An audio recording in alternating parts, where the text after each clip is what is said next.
Okay, so we are now moving through this packet 3 letter. We're almost done here, and we have now gotten all the forms prepared. That's good. We're going through the checklist of documents. We're making sure we've got everything. So, passport, we definitely have it. Photographs, yep. Birth certificate, yep. Police certificates, we got that. Medical exam, yep. Intent to marry letter, definitely. Affidavit, evidence of domicile, yes. Affidavit of support, this is the one we're going to do now. The affidavit of support they're talking about is actually this I-134, okay? This I-134 is what they're talking about. When they're talking about evidence of support, they're talking about all of the attachments that we're going to use. So we're going to go through this now, and it's got some good information on here. And I'm going to blow this up so we can look at it and make it really easy for us to look at. And go through this. Okay, what's the purpose of this form? Section 212A4 of the Immigration Nationality Act. The Act bars the admission into the United States of any alien who, in the opinion of the U.S. Department of State officer adjudicating a visa application, a Department of Homeland Security officer, or an immigration judge adjudicating an application for admission, is likely at any time to become a public charge. And this goes way back in the history of immigration, way back in the history of immigration. Didn't want to bring in people who were going to be a burden to society. And this is what we call public charge, as a financial burden to society. For aliens seeking admission or adjustment as permanent residents, as immediate relatives, family-based immigrants, and certain employment-based immigrants as specified in Sections 212A4C and 213A of the Act and 8 CFR Part 213A, the petitioning relative must file Form I-864. Okay, so we're not doing I-864. We know that we got to do I-134. Form I-134 may be used in any case in which you are inadmissible on public charge grounds, but in which you are not required to have Form I-864 filled on his or her behalf. So this is like a fiancé visa. Section 213 of the Act, not Section 213A, permits the admission of an alien who is inadmissible on public charge grounds in the discretion of the Secretary of Homeland Security upon the posting of a bond or other undertaking. Form I-134 is the undertaking prescribed in Section 213 of the Act. Okay, so this is going to get someone in who is going to be considered a public charge. Do not use Form I-134 if the alien whom you are sponsoring is required to have Form I-864 instead. That's really true. Okay. So when we're going through and adjusting status, or on the other video, when the husband and wife are already married and we're bringing a spouse into the United States, we're going to use I-864. But for this video, the fiancé video, for the fiancé visa, we're using the I-134. Okay. Execution of affidavit. If you are sponsoring more than one alien, you must submit a separate I-134 for each alien. Form I-134 must be signed in your full name. Note, signing I-134 is under penalty of perjury under U.S. law. For this reason, it is not necessary to sign Form I-134 before a notary, so that's good to know, nor to have your signature notarized after you sign it. Okay, so it's not that kind of an affidavit. How to fill out Form I-134? Type or print legibly in black ink. Yes, if extra space is needed, complete any item. Attach a continuation sheet indicating the item number and date and sign each sheet. I think all the information pretty much fits on here. There's not a lot of lengthy questions that require continuation sheets. Supporting evidence. As the sponsor, you must show that you have sufficient income or financial resources to assure that the alien you are sponsoring will not become a public charge while in the United States. Evidence should consist of copies of any of the documents listed below that applies to your situation. Yeah. Failure to provide evidence of sufficient income or financial resources may result in the denial of the alien's application for a visa or his or her removal from the United States. Submit in duplicate evidence of income and resources as appropriate. And that's true. They will definitely deny your fiancé visa at the embassy if you do not provide them sufficient evidence to show that you are going to be able to support your fiancé. For that reason, this is very important, If you cannot show sufficient resources, you're going to need to have someone else, another U.S. citizen or permanent resident, prepare one of these I-134s as a joint sponsor. So you are sponsoring and you've got someone else sponsoring at the same time. So you would want to bring two of these with you to the fiancé visa interview. Okay? And we'll go into what that means in a little bit more. What is the idea of sufficient income? We talk about that here. Submit in duplicate evidence of income and resources as appropriate. A. Statement from an officer of the bank or other financial institutions with deposits identifying the following details regarding the account. So here's when you want to use a bank account. Date account opened, total amount deposited for the past year, and present balance.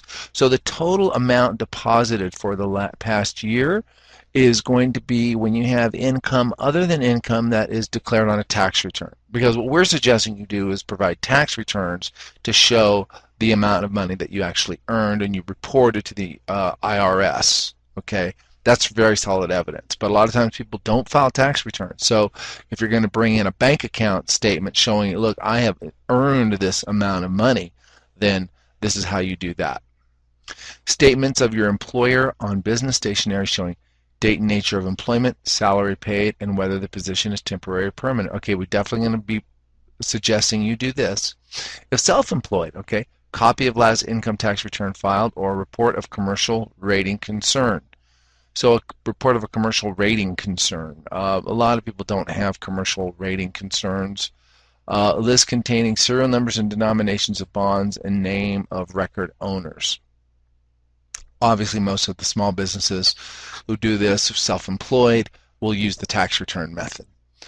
Sponsor and alien liability. Okay, under Section 213 of the Act, if the person you are sponsoring becomes a public charge, the agency that provides assistance may be able to sue you to recover the cost of the assistance. In addition to that provision, your income and assets may be combined with the income and assets of the person you are sponsoring in determining whether that person is eligible for food stamps, supplemental security income, and temporary assistance for needy families. So this is kind of a sideline thing, but you need to know that when you sponsor a fiancé, and if she does come into the United States and then later on she takes food stamps, welfare of some sort, then those agencies might be able to come back to you, the petitioner, and find in her immigration paperwork, hey, here's an affidavit of support signed by the petitioner. They will use that to get the money to reimburse them for that assistance. Okay? What it's saying here in this paragraph is that she does want to file for food stamps, in order to qualify, you have to be poor. Well, they may use the affidavit of support and your income petitioner to combine with the beneficiary, with the fiancé coming in, to show that, whoa, she's really does have support above the poverty line or whatever the cutoff is for the benefit. So they're going to be able to deny her benefits based on the fact that, well, someone signed for an affidavit of support for you, so you've got that income to help you. We don't need to give you any benefits. Okay. Documentation of income and resources. An alien applying for SSI must make available to Social Security Administration documentation concerning his or her income and resources and those of the sponsor, including information that was provided in the corresponding application. An alien applying for TANF or food stamps must make similar information available to the State Public Assistance Agency. The U.S. Secretary of Health and Human Services and the U.S. Secretary of Agriculture are authorized to obtain copies of any such documentation submitted to the U.S. CIS or the U.S. Department of State, and to release such documentation to a State Public Assistance Agency. So again, here they are saying that you have a duty to inform them that someone did file an affidavit of support for you to help you in the event that you got food stamps. Joint and several liability issues. Now, this is a total law. Joint and several liability. This is so out of law school right here. Section 1621E of the Social Security Act and subsection 5I of the Food Stamp Act also provide that an alien and his or her spouse shall be jointly and severally liable to repay any SSI, TAMP, or food stamp benefits that are incorrectly paid because of misinformation provided by a sponsor or because of a sponsor's failure to provide information, except where the sponsor was without fault or where good cause existed. Here we go. Joint and several liability means the alien and the sponsor are each liable for up to the full amount of any repayment repayment due.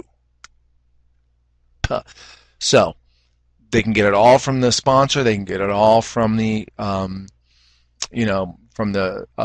petitioner, cancel from the sponsor or from the fiancé, and then the two of you guys can fight out on who's going to split it if you're supposed to go back against one another in court.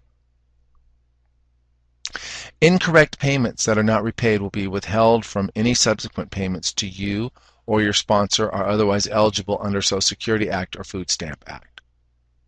So they're really serious about this. They do not want immigrants coming in just to go on benefits and welfare. These provisions do not apply to SSI, TAMP, or food stamp eligibility of aliens admitted as refugees, okay, we're cool with the refugees, granted asylum, or Cuban Haitian entrants as defined in Section 501E of PL 96-422, and to dependent children of the sponsor or sponsor spouse. Okay, so sometimes they ask, my kid, I've got food stamps for my kid, or I got medical for my kid, dependent children of the sponsor, so Timothy Baker in this case, he's the sponsor, my dependent children are getting food stamps and stuff. That doesn't matter. That's okay. Translation. Right, we know about translation. Copies. Okay. Unless specifically required that an original document be filed, which at the interview we do need an original document filed, okay? With an application or petition, any ordinary legible photocopy may be submitted. Original documents submitted will not be when not required will remain a part of the record. Okay. Where to file? We know where to file. What's the filing fee? No filing fee. Address changes. Okay, we know about address changes. Processing information. This is going to be all done in live with the embassy. Request more information or review. They'll ask for sure. Forms and information. We don't need any of this. Penalties. We know that's going to be severe penalties if we lie, including criminal prosecution. So we're definitely not going to do that. Let's see what else we got. Privacy Act notice. No privacy. No. There's definitely be privacy from normal people, but for the all of the government agencies, they do have the right to any of this information. Okay, great. So that is the instructions into the I-134. Here is the I-134 itself, this affidavit of support. So we know going into this then we're going to need to put some documents together for this petition. Now here's a question about this information. This is obvious, okay? Name, address, right? I was born, Flint, Michigan, USA, etc. Okay, great.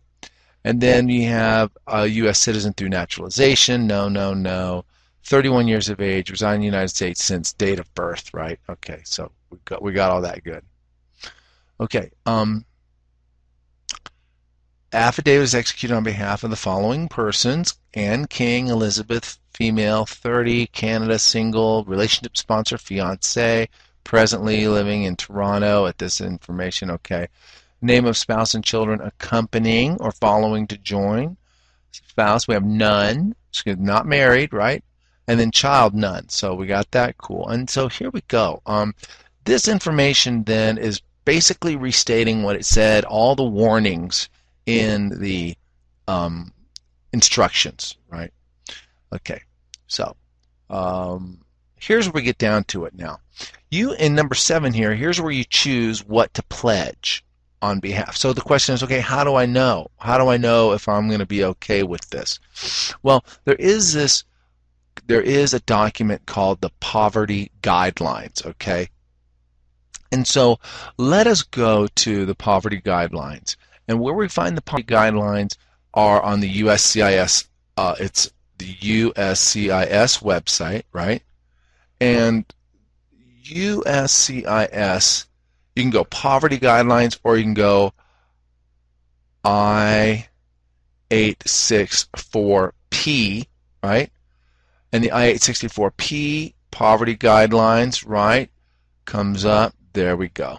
Poverty guidelines for the USCIS. This is a guideline to know if you need to get a joint sponsor or not, okay?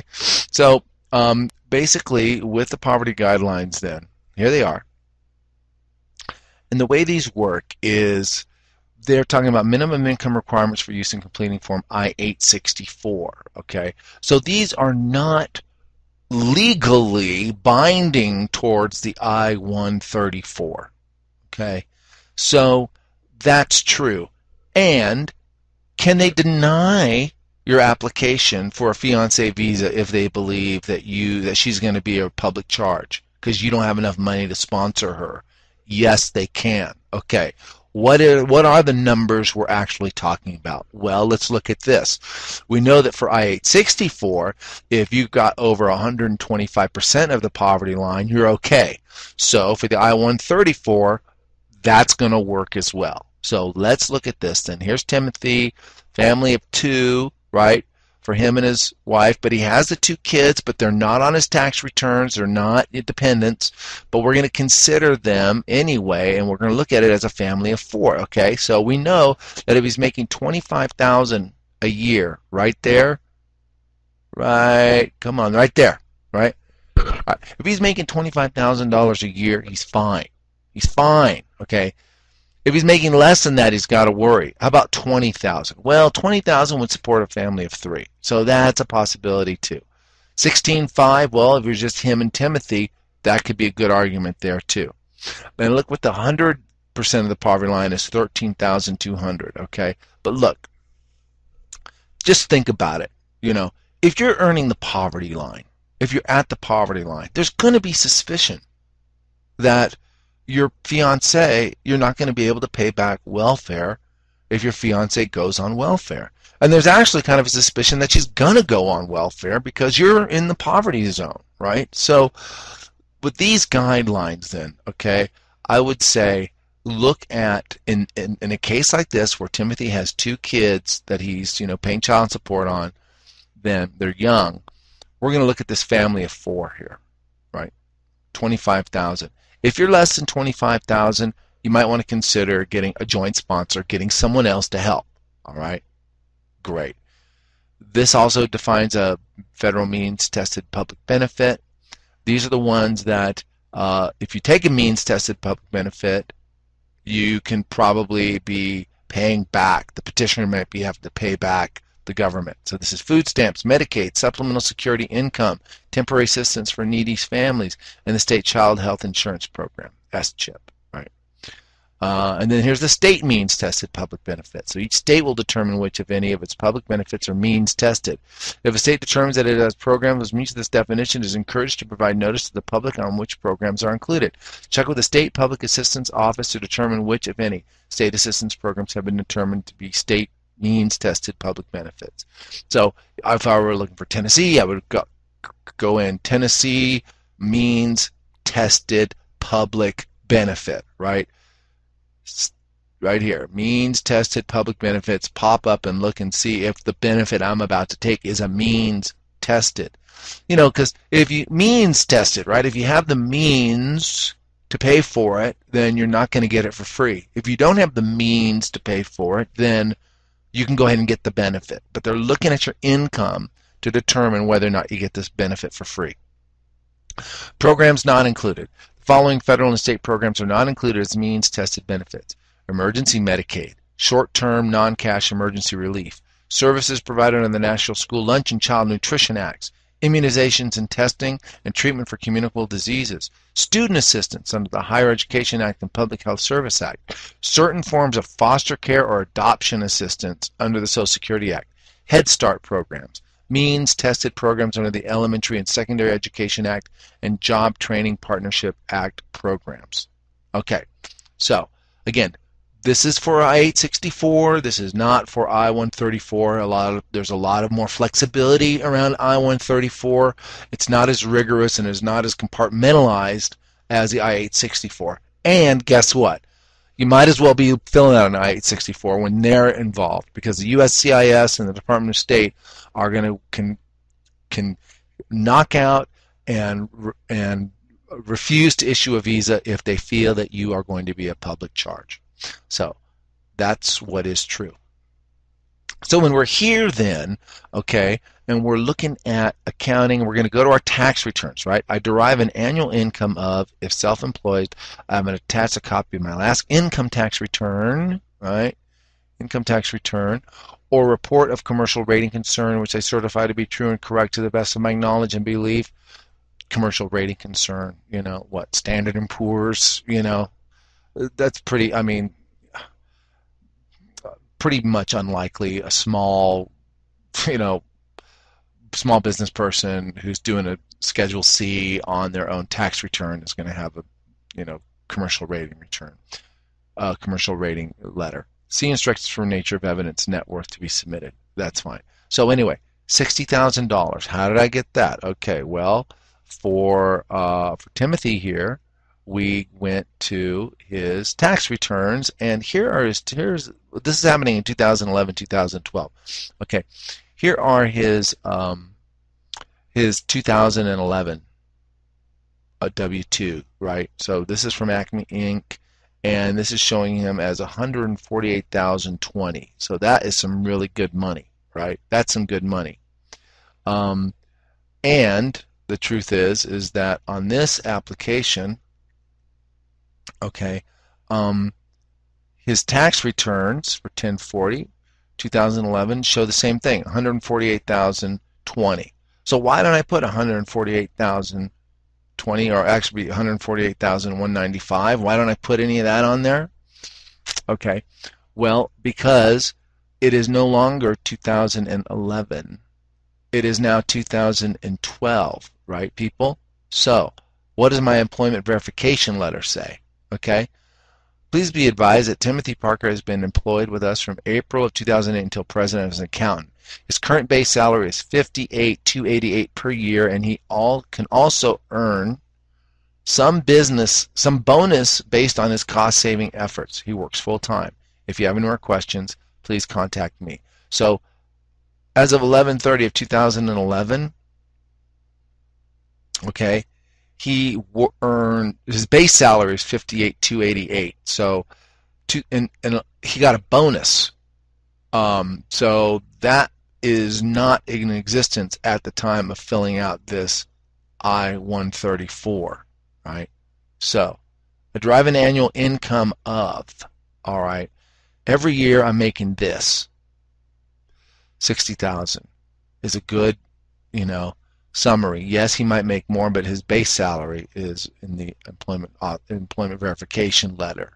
See what I'm saying? So this is a conservative way of stating his salary based on the letter. So what if you send in this form and you put 158, and then your employment verification letter says a base salary of $58,060. Okay, it's going to be looked on as a misrepresentation. So be very careful when you have a difference between the employment verification letter and last year's tax returns. Okay, they really want to know what you're getting right now. Then you have, I have on deposit and savings banks in the United States, blank. We're not doing that. We're just using this. This covers us, so we're good.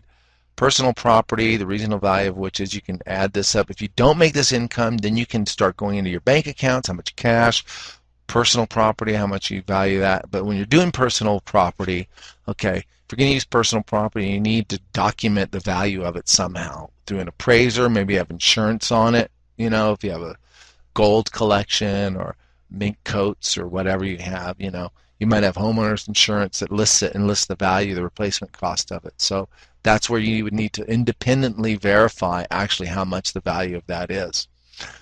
I own stocks and bonds. The following market value is indicated on the attached list, which I certify to be true and correct to the best of my knowledge and belief. So sure, you can check what the value is of the stock on this date, send a sheet with that information on it, show copies of your stock certificates and or your mutual fund receipts, you know, and enter the dollar amount there. I have life insurance in the sum of blank. So life insurance, unless you can borrow against it, you know, that's what they're really talking about, you know, how much equity you have in your life insurance that you can actually borrow against, with a cash surrender value of whatever that is. Own real estate valued at, okay, here's your real estate thing.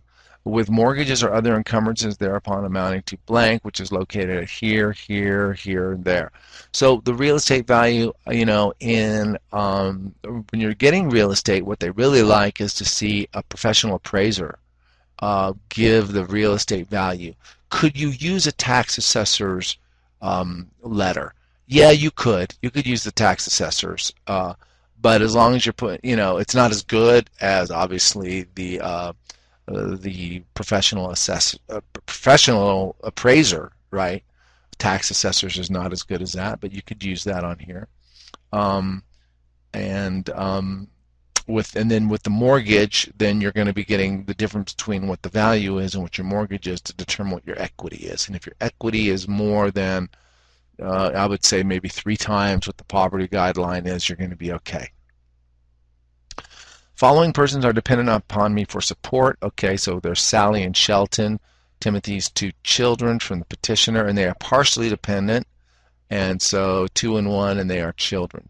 Okay, I previously submitted affidavits of support for the following person. None. He's never done this before. I've submitted a visa petition. Okay, yeah, to Ann King, my fiancée, 12/11. So remember, the visa petition was filed months ago, and that's approved. So we're going to list that here. And it's recent, so they're going to know it, right? And then here, this is 11 is a trick question, okay? I do not intend to make specific contributions to the support of the person named in item 3. Well, by saying I do not intend to make specific contributions to the support of the person named in item 3, it seems like, ooh, you're stingy. You're not going to make specific contributions to the person. Isn't this an affidavit of support, people? Aren't you going to support her? Of course I intend to make specific contributions, right? Cancel. All right, that's not the way this question is meant to be answered, all right? If you make specific contributions, that means I'm only going to give her food and water. I'm only going to give her a place to stay. I'm only going to, make contributions for her in case she has emergency medical needs, but I'm not going to pay for anything else. So listen to this. If you check intend, indicate the exact nature and duration of the contributions. For example, if you intend to furnish room and board is food, state for how long, and if money, state the amount in US dollars and whether it is to be given in a lump sum, weekly or monthly, and for how long. So fiancés, we are going to pay for everything that comes up. We're not saying I'm going to pay for this and I'm not going to pay for that. We're saying everything. So for that reason, we check 11. Do not intend to make specific contributions to the support of the persons named in item 3. We're making general contributions. We're going to pay for everything, nothing specific. Great. And oath or affirmation of sponsor. Right. I acknowledge that I have read sponsor and alien liability, certifying the penalty of perjury, statements are true and correct, signature of sponsor, and date. Okay, sign it and send it in. And again, what are we going to send it in with? Well, we're going to use the pay stubs, right? You've already seen these, but here's the pay stubs, right? And these are 3 of the most recent pay stubs, which tell them what we're making like now, right? What we're making now. And so these pay stubs are hard to see, but I guess if I blow them up, they'll be easier to see. But see, the regular earnings this guy's making, $2,241, every 2 weeks, right? That's that's not $150,000. You got a big bonus on that. So when you have bonus earnings, you got to be really careful about adding that in. Okay.